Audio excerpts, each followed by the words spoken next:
তবে আজকে আমরা যে বিষয়টি নিয়ে কাজ করছি সেটি হচ্ছে সেনসিটিভ কন্টেন্ট, অর্থাৎ আজে বাজে ফাউল কন্টেন্ট, বাজে কন্টেন্ট।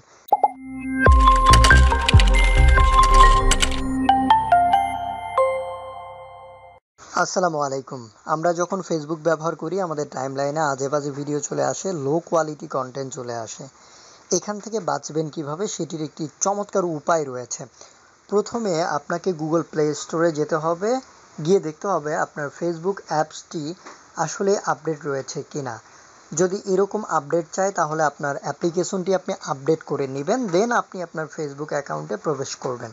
প্রবেশ করার পর আপনাকে সোজা ডান সাইডের কর্নারে ক্লিক করে সেটিংস অপশনটি বেছে নিতে হবে। সেজন্য আমি একটু নিচের দিকে স্ক্রল করছি, এই যে সেটিংস অ্যান্ড প্রাইভেসি, এটিতে যেতে হবে। যাওয়ার পর সেটিংসে ক্লিক করার পর একটু নিচে দেখতে পাচ্ছেন নিউজ ফিড, এটিতে ক্লিক করতে হবে। ক্লিক করার পর একদম নিচে দেখতে পাচ্ছেন রিডিউস, এই রিডিউস অপশনে ক্লিক করতে হবে। মূলত এখানেই আসলে কাজ। প্রথম অপশনটার দিকে খেয়াল করেন, লো কোয়ালিটি কন্টেন্ট।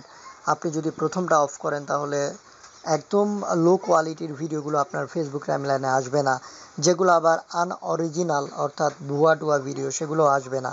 তবে আজকে আমরা যে বিষয়টি নিয়ে কাজ করছি সেটি হচ্ছে সেনসিটিভ কন্টেন্ট, অর্থাৎ আজে বাজে ফাউল কন্টেন্ট, বাজে কন্টেন্ট, একদম অ্যাডাল্ট টাইপের কন্টেন্ট। তো সেই জন্য আপনাকে সেনসিটিভ কন্টেন্ট অপশনে ক্লিক করতে হবে। ক্লিক করার পর জাস্ট সিম্পলি রিডিউস মোর অপশনে ক্লিক করতে হবে। ক্লিক করার পর এখানে একটা সিগন্যাল দিবে, দেন আপনারা ওকেতে ক্লিক করবেন।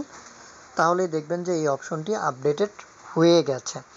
এইভাবে আসলে আপনি যে কন্টেন্টগুলো চাচ্ছেন না আপনার টাইমলাইনে আসুক, সেগুলো কিন্তু আপনি চাইলেই অফ করে দিয়ে রাখতে পারেন। যেরকম লো কোয়ালিটি কন্টেন্ট, এখানে গেলেও আপনি একই ফাংশন পাবেন। এই যে রিডিউস মোর নামে একটি অপশন পাবেন।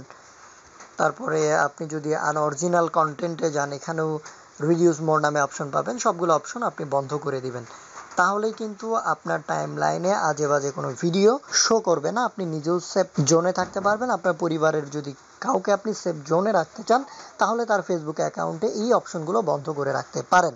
আশা করছি ভিডিওটি কাজে লাগবে। আজ এ পর্যন্তই। আল্লাহ হাফেজ।